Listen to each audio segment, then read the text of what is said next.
Hello and welcome to the June 2022 astrology overview. Oh my gosh, I cannot believe we're already in June.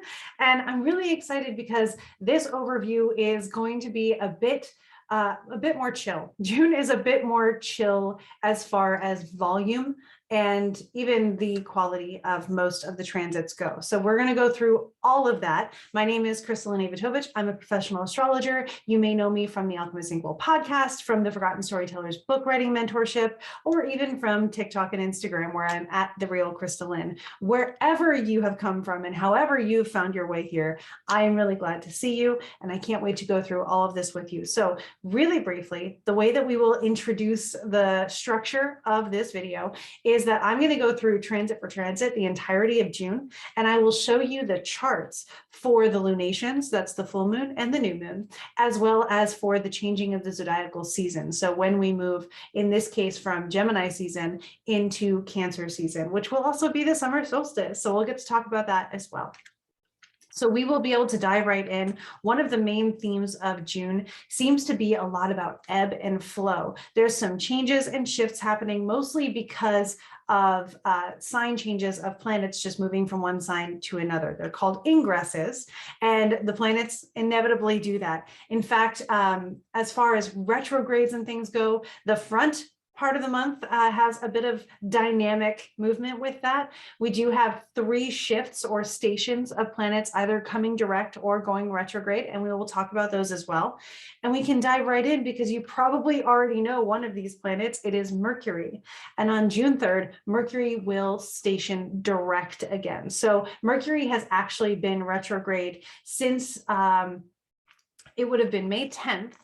And the pre-shadow phase for that, the times where Mercury first covered the degrees that it would recover during its retrograde, those times was April 26th through May 10th. On May 10th, it decided to go backwards. It stationed retrograde, and it continued that way until now on June 3rd, when it will station direct again, recover these degrees one more time through June 18th. So if in your chart you have prominent degrees between 26 Taurus and the 4 degrees Gemini, then these situations may be getting really activated in your chart. But regardless, whatever has been going on since the 26th of April and then really kind of getting readdressed during that May 10th through now time, those things will finally get resolved and then laid to rest through this period before June 18th, when the shadow phase completes. Those degrees are full and well covered, and Mercury can continue to move on. The very next day, on June 4th, Saturn will now station retrograde. So it's Saturn's turn to retrograde through Aquarius. Saturn will be covering the degrees between 18 Aquarius and 25 degrees Aquarius. So if you have prominent degrees in that range in your chart, you may notice that those get some extra attention. Those planets in your chart, those placements in your chart will get a little bit of extra attention. The pre-shadow, so to speak, for Saturn is a bit longer. Mercury is super fast, so the shadow phase is a little bit more noticeable. You'll notice the beginning, middle, and end of that story kind of unfold. Saturn is a slow mover. So Saturn's pre-shadow actually started back on February 27th and has lasted until now. So again, that's how long it took Saturn to cover the degrees between 18 Aquarius and 25 Aquarius the first time. Now it's going to recover those areas during its retrograde, which will last up until Halloween, actually, December 31st. And then if you're interested, it will actually take until January 27, 2003 for that post-shadow phase with Saturn. Again, that one, it's because it's such a long story, which is so typical Saturn. I wouldn't worry too much about what happened during the shadow phases, but if you're interested and if you're tracking your transits like that, it may be interesting to see what's come up in that amount of time and see what's being restructured, because Saturn is very much about structure. Things may fall apart in order for the structure to be rebuilt in a more sturdy way. If your natal Saturn, if you're in your Saturn return and your natal Saturn falls between 18 degrees Aquarius and 25 degrees Aquarius, you may notice those Saturn return themes kind of returning to be addressed one more time, and you will be able to see how that's unfolding in your life. So now you have the heads up and all the nitty-gritty details, which is something else that I think Saturn would appreciate. Then we come into June 13th, which is when Mercury will go back into Gemini, where Mercury is happy to be. Mercury is the ruler of Gemini, and it was in Gemini. They were in Gemini for a little while in the beginning of their retrograde. Now they're still in that post-shadow phase because it's the 13th. So they are still covering some of the degrees that they covered at first back in May. And so Mercury in domicile in Gemini, for all of you Gemini suns out there, by the way, happy solar return month. But Mercury in domicile is curious, fast talking, sampling ideas, because Gemini is mutable. So it likes to sample a bunch of different things and just know a little bit about a lot. That kind of, my husband is a Gemini sun and Mercury and Jupiter. So we always like to say, like, best resource on trivia night, because the most likely to know a little bit about a lot of things and have the answers is that Mercury in Gemini kind of vibe. Also, Mercury governs a lot of when it comes to travel, mostly like traveling in cars, but just travel in general, tooling around and getting from one place to another. All those things that are related to connection are under Mercury's umbrella. So we'll notice a little bit of ease and more attention on things that connect us and things that are curious and intellectually connecting us, as well as connecting us with the way we communicate and talk to each other and all of those other mercurial themes. Then on the 10th, Mercury is going to trine Pluto, which is also retrograde and has been for a while. And this actually happened during Mercury's retrograde as well. There was a trine between Mercury and Pluto. And so we're going to really just put the dot on the I of that transit, which happened on May 25th. So if you think about to around May 25th, anything happening around then, this is a trine, so it may not have been too noticeable. It just sort of happened really smoothly. But anything around the effortless integration and application of internal transformation, just deciding new you in a sort of sense. And maybe that happened surrounding valuables and finances and any kind of results of any money belief pulling you've been working on, or anything that really makes you feel more supported, where before you were trying to figure out how to feel more supported and opportunities arose for that. Now you might be seeing the results of the work that you did then coming up now and saying, yep, that worked. Good job. So next on the 11th of June, Venus will conjunct Uranus. This is probably the first actual aspect in June where I'm like, ooh, this is something to watch, maybe even in the headlines, because again, Uranus is one of those transpersonal planets, really far out there, moves so slowly. It actually helps to break up our generations in the way that it moves. Pluto helps me understand what generation a person is from, because it takes a generation to go through an entire sign. Uranus is not too far away from that. So, well, I mean, by like physical distance, yeah, it's far, but it's also way out there as far as planets go. So it moves really slowly.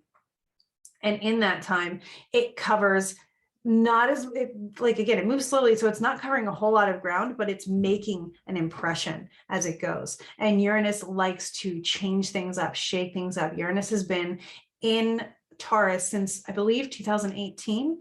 And we have been noticing our sense of security in resources and finances and all of these things being redone, revolutionized, rewritten in a lot of senses. Now with Venus conjunct Uranus in Venus's domicile of Taurus, we might find surprises coming up. It's another great keyword for Uranus. We might find surprises coming up around our relationships, finances, values, and things just surrounding our livelihood, that which in our life supports the way we live. So I say that this might show up in the headlines because, again, with Uranus being transpersonal, it takes a long time for those themes to unfold. And Venus is really drawing this in, making it personal, since she is so close to us and we feel her movements a little bit more tangibly day to day. Uranus might show us some relationships that bring up surprises that also make the headlines, but you also probably will feel this in your life too, just feeling like a change today and just deciding that that's going to be different now, and I'm aligned with moving in a different direction. Pivoting is another great word to use. And then we come into our first lunation of June. This lunation is the full moon in Sagittarius, and I'm just going to double check all my data here to make sure I've got everything lined up perfectly. And I'm going to share my screen so that you can see what I am looking at and kind of follow along as I delineate this lunation. So here we go. sharing my astrology program. There we go. And so you should be able to see this full moon in Sagittarius, and occasionally it doesn't work, but it's working right now. You'll actually be able to see my cursor provide a circle over the placements in the chart. So this is simply just a chart drawn up for New York, New York. We're not going to look at the house placements of things as much because that's going to change depending on where you are located. That dial will actually turn. So you can plug in into any astrology website or program your own location to get more context on the houses related here. I actually think next time I might do this just with the sun on the ascendant, so we can do it just from the sun's perspective or the moon's perspective. Let me know if you have opinions on that. But what we're looking at here is the moon being in Sagittarius over here and the sun being in Gemini. And that's what makes it a full moon, because they are opposite each other. So under this lunation, the ruler of the lunation will, of course, be Jupiter, which is over here, and having separated from that conjunction with Mars that we experienced at the end of May. So with the sun in Gemini, the moon in Sagittarius, the ruler of the moon being in Jupiter, we have this lovely little trine going on between Neptune and the north node, or sorry, the south node. I wouldn't, again, put too much stock in the ascendant because that will change based on location. But things that I want to look at in this chart are Jupiter in Aries, which is a very go big or go home energy. Jupiter is expansive. It is of the fire triplicity. So we're looking at this expanding of heat and fire and flame. And archetypally, that could translate into our ambition, our optimism, and like just saying, I'm going to go for it and go big or go home. And, you know, I'm not going to think about the consequences right now, because right here, right now is what matters to me. So we may be feeling very ambitious, especially, again, that Sagittarius is also a fire sign. So there's a lot of fire going on with this. And the sun being in an air sign is sort of fanning that flame. So we're looking at Jupiter being up here. Jupiter's ruler, Mars, is also there, co-present. So again, they're not too far off of being conjunct. It's a bit wide, but it's conjunct. And Mars is conjunct by partile, by within the same degree, Chiron. So as we're taking these risks, and as we're just going for, as we're just going for it, you may want to just be aware of any actions you're taking and how they affect your emotions, and also how they might affect the emotions of others. So there is the possibility of this Aries conjunction between Mars and Chiron instigating Jupiter and maybe causing us to feel a little bit defensive or even aggressive, and just being so ambitious that we forget to really think about who we're interacting with as we go about doing these things and who's affected by our actions.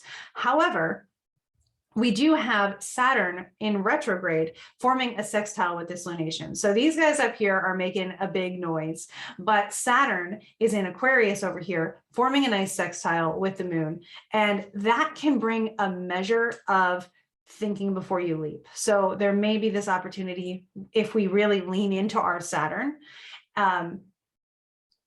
to just say, okay, I'm going to take a breath, take a beat, make sure this is what I want to do, and then jump, and then have a good time, and then just go for it. Also on this day, we do have Mercury coming back into Gemini. So that's really cool. And we have, let me see here, anything else? Venus is still conjunct Uranus at this point. So we have Venus over here, which is still, it's separating from the conjunction. You can see Uranus at 16, Venus at 19, but they are still quite close to each other. So that's still something that I would consider conjunct as Venus approaches the North Node and approaches her way into Gemini in the later half of, I believe, this month. Yeah. So ways that I would interpret this chart as a whole and really integrate it into a message that you can do something with is that this is a day of possibly acting before we think, unless we're really conscious about it. And since you've watched this video, you might be reminded about that, which can make you make conscious decisions where you can take a risk that's minorly calculated with Saturn and maybe not go too far, go just far enough, knowing when to draw the line and to say, like, this is having a blast, that is too far. So don't ruin your good time by any means, but you know your boundaries, which is a huge Saturn term. So an affirmation that I'm using is, what is for me will never miss me, and I will never miss it, because the fear of missing out is another thing that might come along with this. You won't miss out. Everything that is supposed to happen in your life will be there for you, and it will happen in a way that you will be able to recognize it because it's designed specifically for you. And I truly believe that. And this is an affirmation that I would use in this situation, and probably will be using. I got to be honest. So ways to apply this in a constructive and conscious way are to dream really big. Think about the biggest blue sky. If nothing were in my way, what would I do? And then think through the steps of how you can accomplish that tangibly and make it real. Then visualize the best outcome where it becomes a win-win for you and anybody else who might be involved. So that's my suggestion for the full moon in Sagittarius, full moons being a recognition of a sort of pinnacle moment, and then winding down as you begin to integrate that peak into your life, into a new beginning that will happen at the new moon. So this is the releasing of limits, which is a huge thing, releasing of negativity or pessimism. Think about what could go right instead of what might go wrong, and then use that to really practically apply your goals and the things that you want to do, making sure that you create this fantastic Sagittarius win-win for everybody involved. Okay, I'm going to stop sharing my screen as we now move on to just the 16th of June, where the sun will trine Saturn retrograde, and at the same time it will square Neptune. So this is interesting because the sun forming a trine with Saturn is like, yeah, it's really easy to be logical today, especially my internal dialogue with Saturn in retrograde. But at the same time, there is this element of confusion that the sun square Neptune might also be providing in the sky. So ways that I'm interpreting this are supporting the careful restructuring of certain, if you have like your personal ways of doing things. Again, Saturn and Neptune, way far out there. The sun bringing that into the personal realm. This might be something that we get to watch unfold in headlines or on social media or just in a greater space. So we may see some restructuring of laws or societal issues, Saturn being the one with the laws and the society indicators here. And again, with that trine, it should be a pretty smooth, like this is a change and it's just a smooth transition change. Hopefully it's a positive one. With the square with Neptune, it may be something that we would like a little bit more clarity and directness from. And so a change may happen and we just want to go back and be like, okay, but what was that again? Can you explain it to me a second time? And then let me repeat it back to you so that I know that I've understood what's going on. This also might be a time with that square from Neptune where the decisiveness of Saturn, the decision is, I'm not going to decide right now. So the decision might be, I choose not to decide right now. I choose to let this wait and let it stand until things are clearer. Or I choose not to choose between these options and I'm going to forge a new path, create another option that I can then move myself towards. But remembering that the choosing part should be quite easy. It's the deciding what comes next that might still be a little bit big.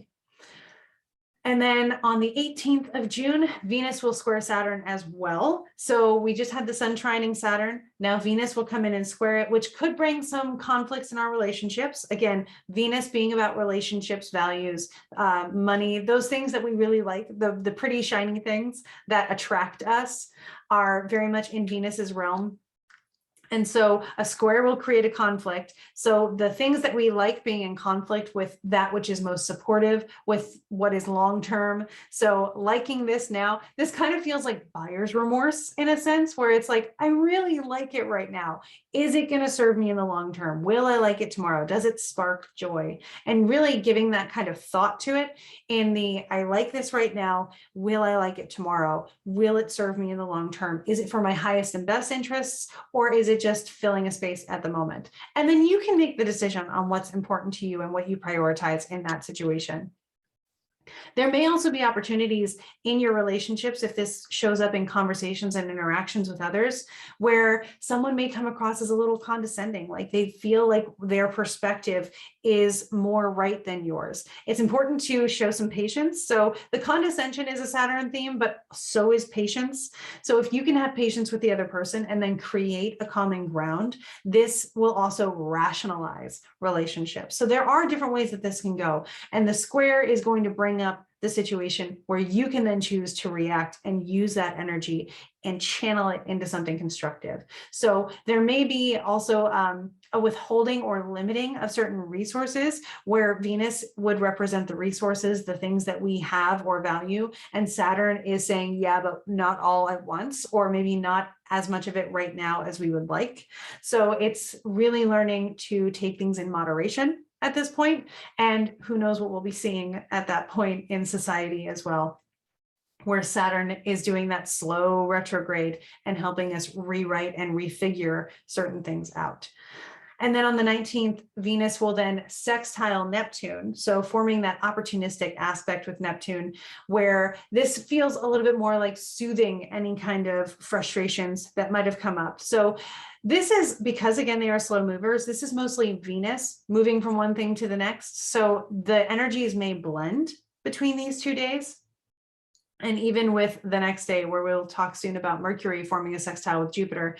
But you may notice that while there are difficult decisions to be made about priorities and what's really important to me right now, Neptune is there promising that long-term things will work out. We're just going to trust that things work out. We're going to witness our emotions about this in this moment and see it from a spiritual perspective, looking at our relationships as two amazing, incredible, divine people interacting with each other in this clear and unconditionally loving space, using understanding as a common ground. This also might show up as minimalism or surrealism. If you think about Venus as an artist or Venus as an aesthetic, with Neptune coming in, just to show, like, if resources are restricted right now, maybe I want to be a minimalist for a while. Maybe the lack of things is where I can find myself more. Maybe clearing out the clutter or finding out who I am and what I do without this there is going to help me discover something more about myself. So again,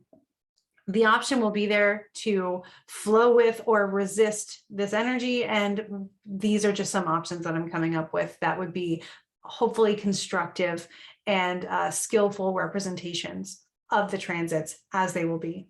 Then on the 20th, Mercury is going to form this opportunistic sextile with Jupiter.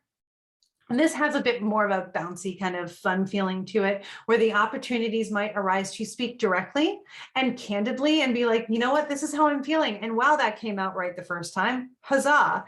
So this is a massive amount of motivation for written or communication projects. So if you want to plan like a writing sprint for yourself, or a big journaling day, or a speech, this might be a good energy for that.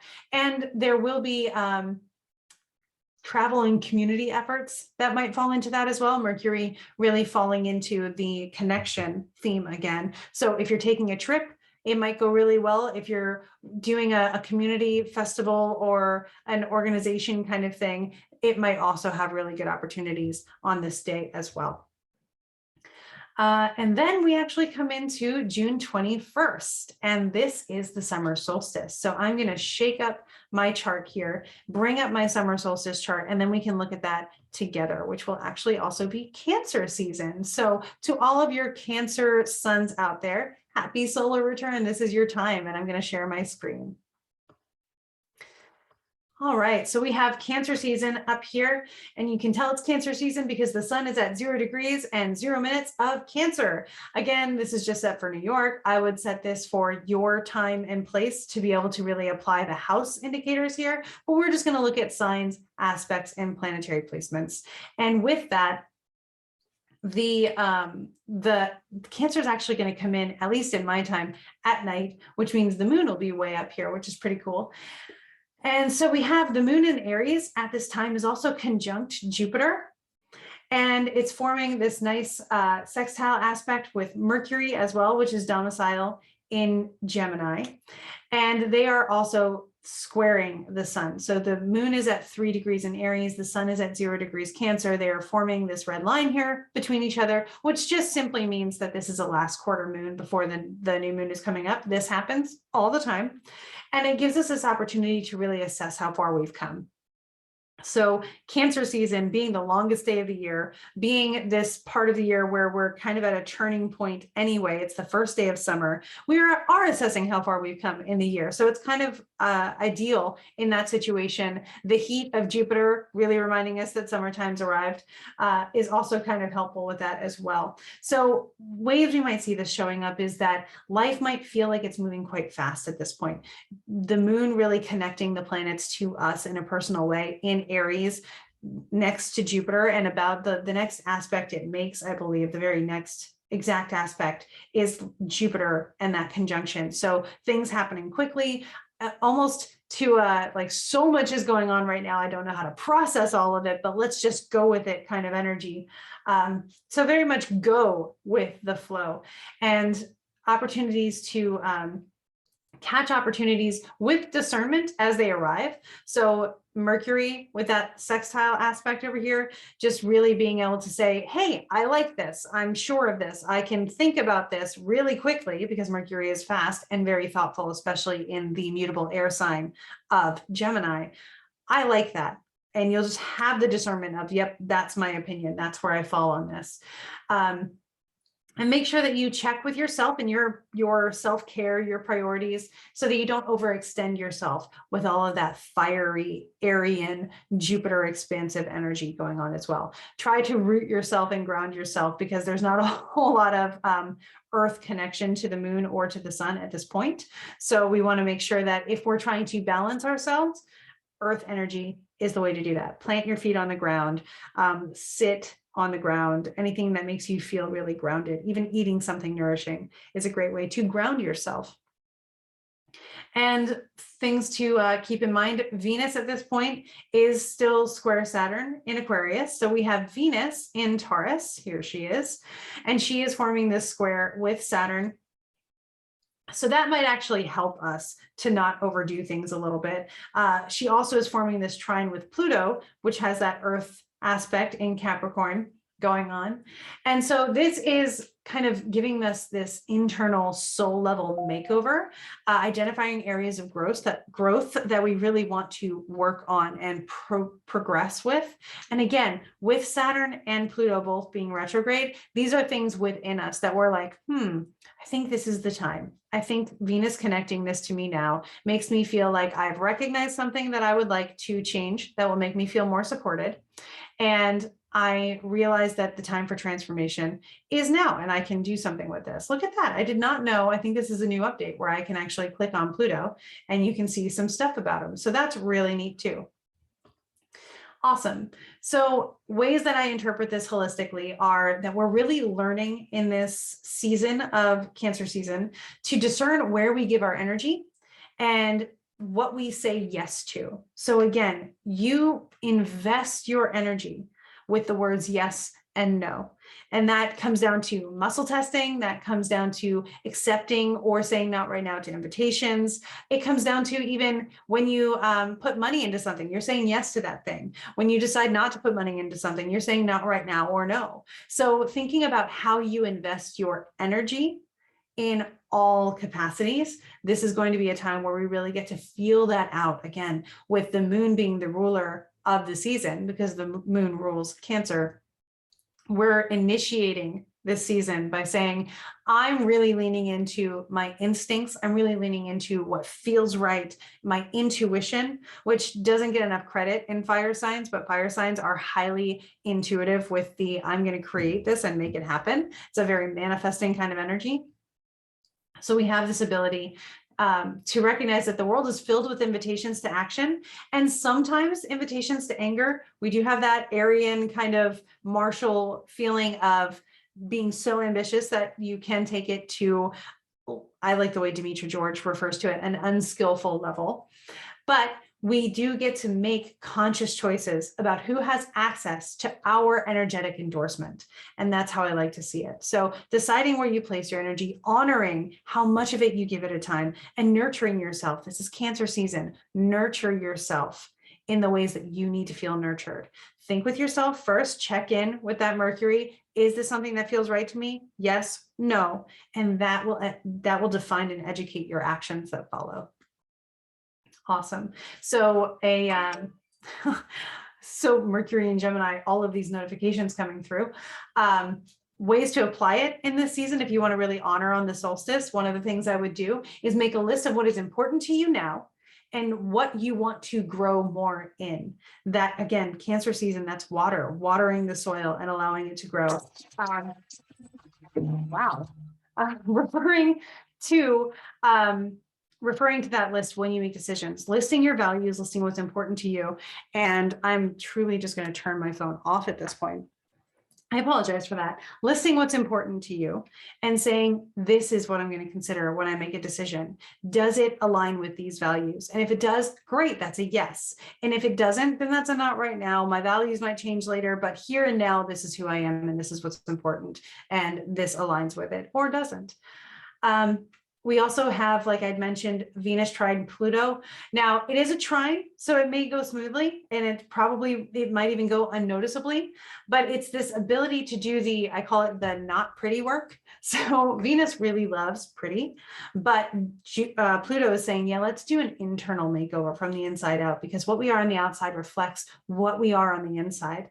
And if we can allow ourselves to really start on the beauty within, transform that and allow it to exude on the outside, that will be a really great thing for this as well. So it's deciding and committing to a reason to make a profound and tangible change. The why will carry you through the process. Okay, I'm going to stop sharing the screen now. And on the 22nd, Venus will have that ingress into Gemini. And my phrase for this is love notes, because Venus love Gemini notes writing. I just thought it was really funny. I hope you think it's funny too. Puns and dad jokes are kind of my secondary love language. I apologize if it's at all cringe. So in this time with Venus in Gemini, we're emerging from nurturing our energy and supporting ourselves to then now share this energy and socialize. Again, that aspect of making connections with people. We've spent some time nurturing ourselves in Taurus, getting realigned with what's important to us, indulging in comforts for a while. And now we have this energy to really make connections with other people and see how they've been feeling and what's going on in their lives, and getting curious about relationships and connections with others. And then we come into the 27th already of June, where Mars will form a sextile opportunity kind of aspect with Saturn in retrograde. And this is going to bring about some opportunities to make progress in fixing something. And if you've been putting something off, if you've been procrastinating on something, because like I'll get to it later, Mars will come in and be like, you know what, we actually might have the energy to accomplish this right now. So let's give it a shot. So the energy to address big picture things, to finally fix something that may have just become a part of the background to you, but now it's like, I have the energy to clean this. I have the energy to fix this, to perform maintenance on something like pipes in your house, because Saturn would rule the infrastructure of the house. So anything going on like that, we are now coming into summer. If you're getting your lawn ready or just performing a routine sort of maintenance on your house, this is a day where that energy may be there to support you to do that as well. And then finally, the last thing that we talk about in the month is on the 28th, where we will see a new moon in Cancer. And I love this because the moon rules Cancer. So the moon having its new moon in its domicile is quite nice. And I will now share the screen for the final time so we can look at this together. All right. So a Cancer new moon on June 28th, 2022. And once again, don't worry about the house placement, because the moon and the sun are way over here in Cancer, conjunct each other at 7 degrees and 22 minutes. And so what we're looking at is, of course, the ruler of this lunation would be the moon, the moon ruling Cancer. And it is actually forming this square with Jupiter. You can see 7 degrees Cancer here, 7 degrees Aries here. So the sun and moon are squaring Jupiter at this point, which is showing us work and goals that might be hanging over our heads, like things that we're knowing that we want to get done. And the pressure of them is kind of building of, I'm going to get to that. And we probably just did stuff the day before. That energy is kind of still there with Saturn and Mars. So we have Mars here and Saturn over here. It's only separated by about 1 degree. So you still would have that gumption if you choose to apply it. But remember, it's a new moon in Cancer. So resting is also okay. We also have, let's see, I'm looking at the same thing here. There we go. Venus is offering a sextile to Jupiter. So we may, for those things that we have now recognized, like, oh, that still needs to get done. Thanks to this square with the sun, the moon, and Jupiter, Venus comes in clutch and says, yeah, I feel like I could do that. Because again, 7 degrees, it's a very exact situation here. And while the moon can't see Venus, Venus can see Jupiter and say, hey, you have this abundance. I've got the interest. I have the want to do it. So let's work together and we will help resolve this, this discrepancy between our personal energy of, wow, I forgot that I needed to do this. And now here it is, but I also have the energy and the desire to achieve it. So that's something that might show up for you as well during this time, the desire, the resources, and the connections to accomplish hopefully what would be bigger goals and tasks that you can collaborate with others on, since Jupiter is a more societal influence in this. We have as well Mars forming a square with Pluto. So you can see Mars at 25 degrees Aries here, forming a bit of a square with Pluto at 27. And so that's going to come exact into July. But what we're looking at is that that conflict again between our energy and Pluto, which is considered a modern participant in Scorpio, which is actually traditionally Mars's sign. So they do have this sort of understanding between their energies, but you might notice that this is a time where you feel like taking a poignant leap of faith, because at the same time, Neptune here is stationing retrograde. Where's my Neptune? There's Neptune. So Neptune is actually stationing retrograde here. It will station at 22 degrees Pisces, I believe. Oh no, 25 is where it's going. It's going back to 22 degrees. So it's only going to go back to 22 degrees. It's only going to cover 3 degrees in the duration of its retrograde, which will last from June 28th until December 10th. Lots of time for this retrograde to slowly cover those 3. And at this time, really making that punctuation mark on this feeling of taking a leap of faith, going back and looking internal and doing a lot of like psychic intuition work, spiritual growth, those kinds of things. This is a great time if you've been thinking about finding support through therapy or counseling. This is a great time to be able to go through and review those feelings, because it's easy to go deep and go within when Neptune is in retrograde. So we're thinking about transformation already with this square between Mars and Pluto. Something may not feel right. And now Neptune is saying, yeah, but it's okay. We have time to go inward and make that transformation in a healing way. So that is something that you might be able to really take this square energy that feels conflicting and may not feel super comfortable, but apply it using another transit that says, yeah, but we've got time. We've got until December to really figure it out. And even the post-shadow phase, if we were to look into that, is until March 24th, 2023. So if there have been things coming up since about March 7th, 2022, that you've been thinking of and really fall into this Neptunian, Piscean aspect of the subconscious, of things that can be healed, of so healing, isolation, nurturing yourself on a subconscious level, all of the things that we've been mentioning, those things may have started emerging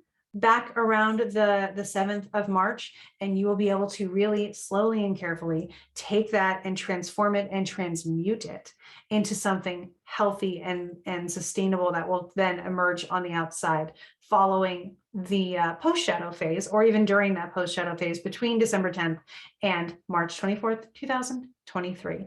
And with that, one of the things we can look at is, again, the sun square Jupiter is going to last a little bit longer than the moon square Jupiter. So this kind of energy with the sun over here is just making us feel super ambitious. We've got a ton of energy. Well, we've got a ton of motivation, or maybe a ton of energy, but not the motivation, is how I want to look at this. Because if you think about Cancer and the moon being in Cancer, that's probably our motivation. And the sun being in Cancer is our energy, and it's square to Jupiter, which is providing an abundance there, but we really don't have a place to put it right now. So we're really going to probably rely on leaning into our Venus energy to get stuff done and to really propel ourselves forward by saying, I want it though. So that's enough to get me the energy and the motivation. It's a good reason for me to feel like this appeals to me. So find a best next goal to work towards in whatever it is that you're doing. And even if it's just for today, this is what I do today. This is my goal today. Even if the future is uncertain, today, this is what I'm going to do. And tomorrow can change and it can be different from yesterday, however you want to do it. An affirmation for this is, I am successful in all that I do, whether I am successful in resting on the couch or I am successful in writing an entire book in a day or whatever it is, whatever capacity that you feel like being successful, just know that everything you're doing, you've been successful in that because you did it. It's done. It's accomplished. So decide what you would like to be successful in and say, just for today, I am doing blank. So finding the next best goal to accomplish today. This is the first new moon after the eclipse season. So it's kind of nice. We're still feeling a little bit fuzzy on the where is all this going, especially with Neptune deciding to go retrograde, but we're ready to try anything to move forward and we can see and work together to accomplish goals. So that gives us reason to feel ambitious and to feel optimistic that the future has something in store for us and we are willing to start taking the steps to get us there. And with that, we have covered June 2022. You can see how this particular month is still moving along, but it feels a little bit calmer. It feels a little bit more flowing than previous months have. That dynamic keyword that I've been using for like the last 3 months, finally, it's just, this is life and it's progressing and we are working with it and we are moving and ebbing and flowing along with it. So I hope that it is a blessed and beautiful month for you. If you want to have more down to the day kind of interactions with as this unfolds, you can follow and like the Alchemist Inkwell podcast, where Emily, who is at Liker of Words on social media, she and I combine our forces and do weekly podcasts. And I'm also able to be found on TikTok, where we can interact a little bit more together. And I will be covering the astrology as it unfolds throughout June, using skits to tell it in story and providing my astrological comparisons that I like to do in my astro analogies to help explain things. So if you have questions, feel free to share them. I will create an astro analogy for you and we'll make that clearer and more fun as we go. So thank you very much for being here. Have an incredible month of June.